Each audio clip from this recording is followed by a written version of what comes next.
Hola, ¿qué tal amigos? Buenos días, buenas tardes, buenas noches, no sé a qué hora nos estén sintonizando. Permítanme un segundo.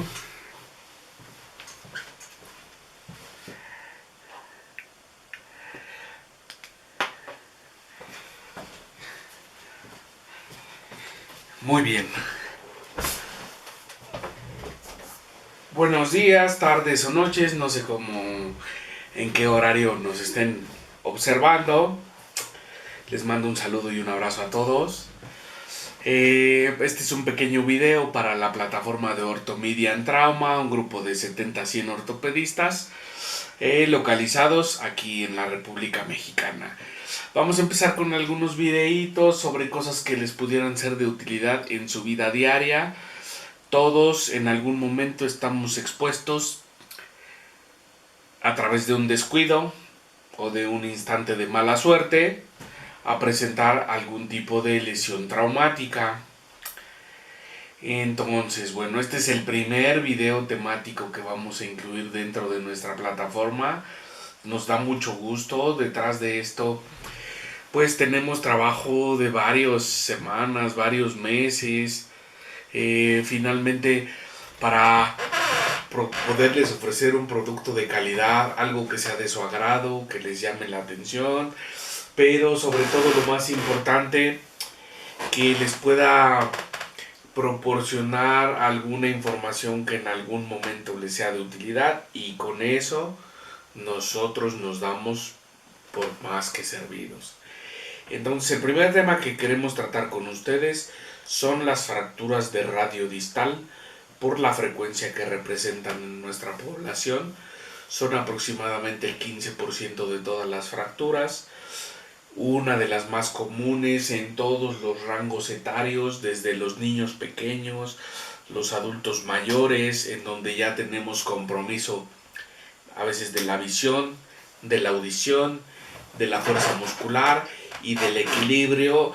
Entonces, los pequeños, por el grado tan alto de actividad que tienen, los adultos mayores, porque muchas de las funciones del sistema locomotor van en decremento o van en decadencia, se van a presentar con mucha frecuencia. No es raro encontrarnos con pacientes que dicen: es que mi cuñada tuvo tal lesión y la manejaron así, es que mi vecino tuvo una fractura y fue lo que le hicieron esto, ¿por qué me quieren operar a mí? Bueno, ese sí es un punto muy importante.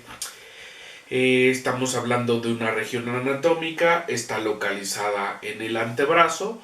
Si colocamos nuestra palma viendo hacia arriba, coincide con el lado que tenemos el pulgar, tiene una superficie anterior plana por donde se deslizan varios tendones que cumplen la función de flexionar tanto la palma de la mano como flexionar los dedos y también flexionar la muñeca. Más o menos, bueno, junto con el antebrazo se articula con otro hueso que está del lado contrario, es el cúbito. Ambos son huesos largos con una pequeña curvatura, posterolateral. El cúbito tiene una curvatura posteromedial. Eso hace que se encuentre la forma como de dos paréntesis, por decir algo, y que por medio de una estructura que tenemos en la parte media, que se llama la membrana interósea, permite una función tan importante para nuestra extremidad como lo es la pronosupinación, que es simplemente este movimiento, amigos. ¿Ok? Vamos bien hasta ahí. Entonces, las fracturas de radio son unas de las más frecuentes, tanto en los niños, jóvenes, ancianos. ¿Por qué razón? Porque la causa más común es una caída, ya sea caminando de nuestro plano de sustentación, al subir o bajar unas escaleras, o al encontrarnos realizando alguna actividad, por decir algo, en una silla, en un banco, en una escalera. Entonces el reflejo natural desde un bebé de meses es extender la mano con la palma de la mano viendo hacia abajo, porque este es un tipo de reflejo que viene prácticamente desde el bulbo y desde la médula espinal, ni siquiera tenemos que razonar que hay que realizar esta acción para tratar de proteger a nuestro cuerpo. Entonces ocurre que caemos, extendemos el antebrazo y la mayoría de nuestro peso cae sobre nuestro radio. Entonces, la resultante va a ser una fractura de radio. ¿Todas son iguales? Por supuesto que no. Existen muchas variedades de fracturas de radio.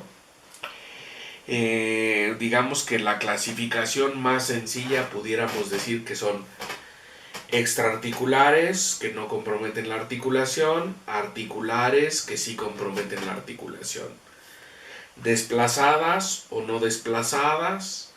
Ahora, podemos tener fracturas extraarticulares desplazadas que se pueden acomodar y resolver con un yesito o con una fibra de vidrio, según sea la preferencia o el presupuesto que se pueda destinar para manejar al paciente. Tenemos las fracturas extraarticulares desplazadas, susceptibles de una reducción y de colocar un yesito, y a su vez pueden ser estables o inestables. Si tienen algún factor que condicione inestabilidad, como un bloque o una parte del hueso, sobre todo en el dorso de la muñeca, que represente más del 20 o del 25% de la superficie total del hueso, eso nos puede condicionar inestabilidad, que el hueso colapse, entonces que haga una especie de giro viendo hacia la parte superior. Y pues obviamente si en estas condiciones pega el huesito o consolida la fractura, pues la funcionalidad de la extremidad y de la mano y de la muñeca se va a ver gravemente comprometida. Entonces, para este tipo de pacientes será mejor algún tipo de tratamiento quirúrgico. Igual es necesario individualizar el tratamiento. No todos los tratamientos son iguales. Se tiene que tomar en cuenta las características de la fractura, la anatomía de la fractura, se dice en los cursos que tomamos los ortopedistas, y también las características propias del paciente. La misma fractura puede ser un manejo totalmente distinto si tratamos de un niño de 7 años o de un adulto mayor de 75 años. Entonces sí cambia el manejo realmente. Regularmente en los niños la respuesta es muy buena. Las posibilidades de que la fractura consolide son muy buenas. Y entonces, permítanme un segundo, reiniciamos. Ok.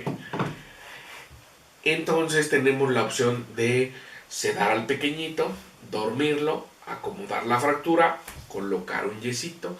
Si tiene cierto grado de inestabilidad, se pueden utilizar 2 o 3 clavitos. Tenemos presentaciones de 1.6 milímetros, de 2.0.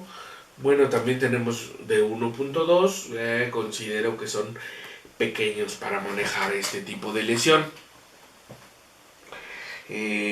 Ahora, si ya nos dirigimos a un adolescente o a un adulto joven, los primeros o las principales situaciones que tenemos que tomar en cuenta es: ¿compromete o no la superficie articular? Ese es un factor. ¿Está desplazada o no está desplazada?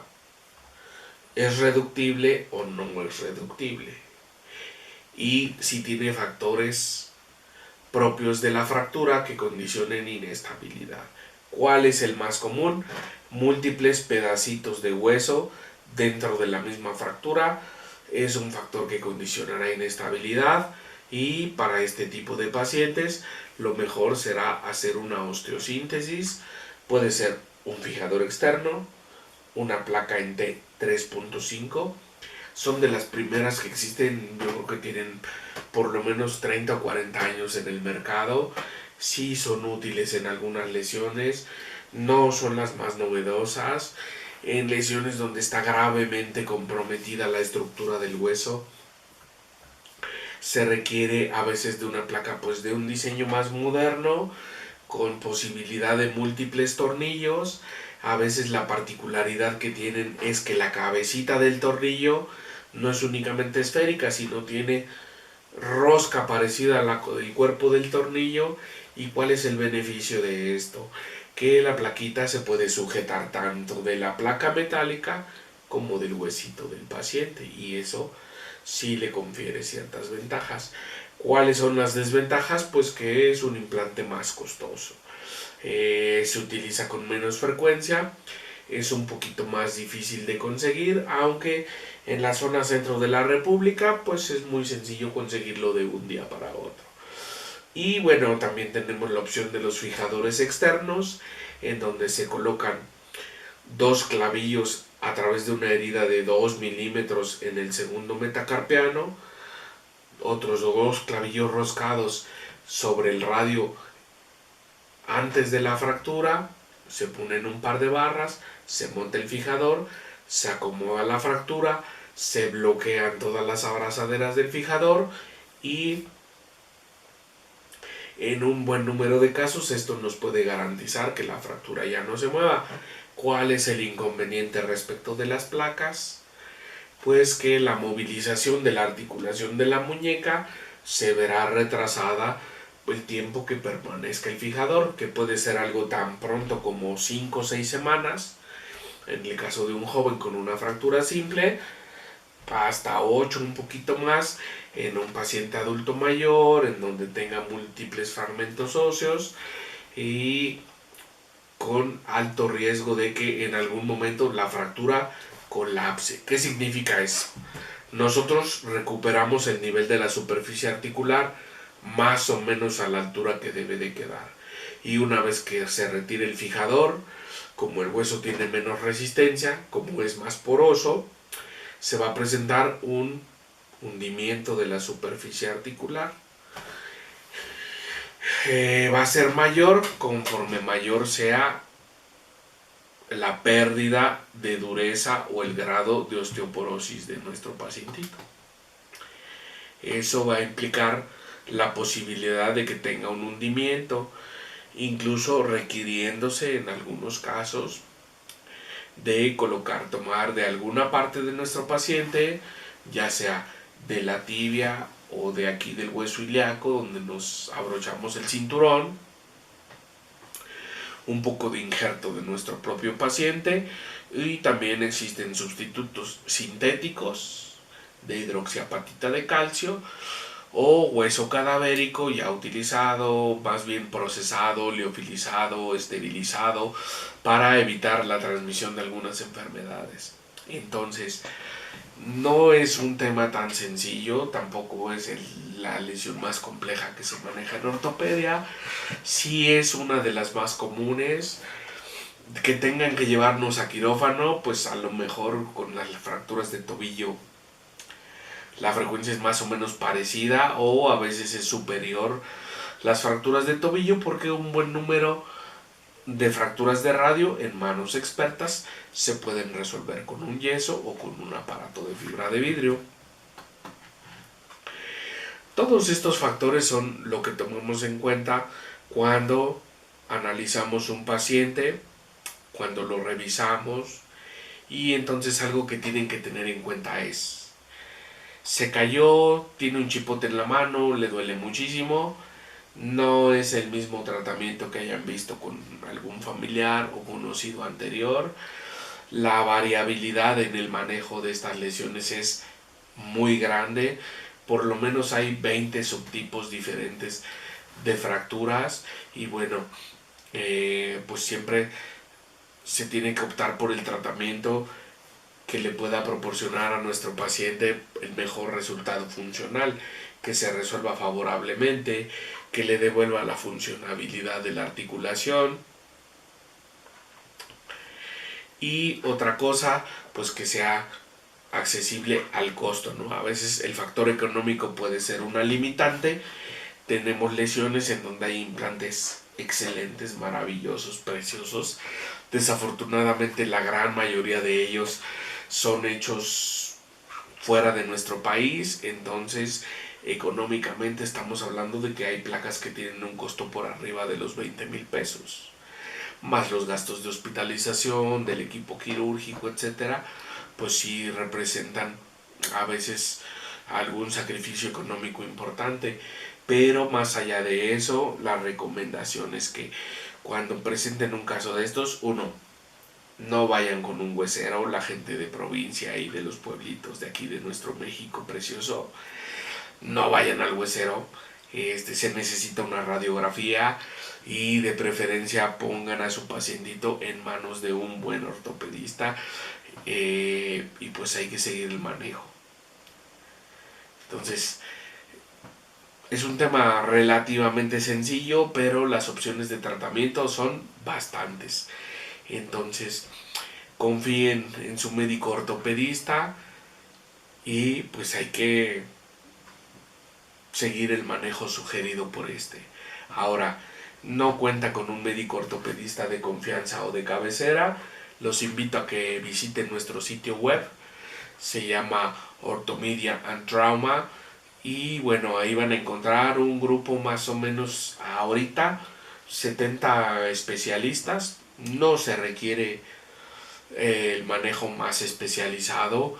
Un ortopedista formado en un hospital que se diga pues más o menos decente, yo creo que tiene la capacidad de resolver más o menos el 90% de las lesiones que puedan llegar a su lugar de trabajo o a su consultorio.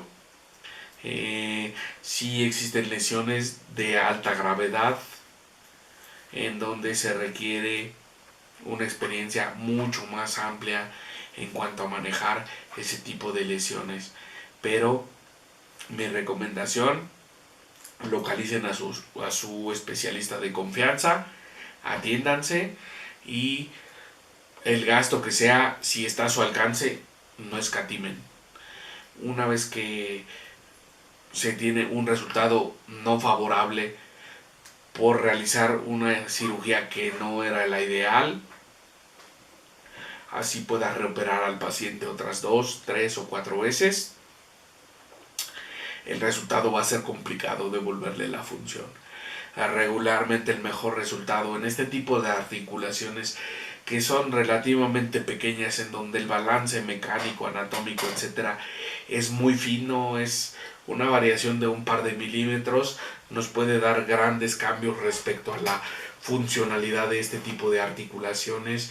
Entonces mi sugerencia es, si está a su alcance, apéguense al manejo óptimo y esto les va a dar la posibilidad de un mejor resultado. Si esto lo dejamos para un segundo tiempo, seguramente el resultado funcional no va a ser el más esperado, va a ser un gasto doble, a final de cuentas nos va a salir más caro y lo que es peor, lo más importante es la función de la extremidad.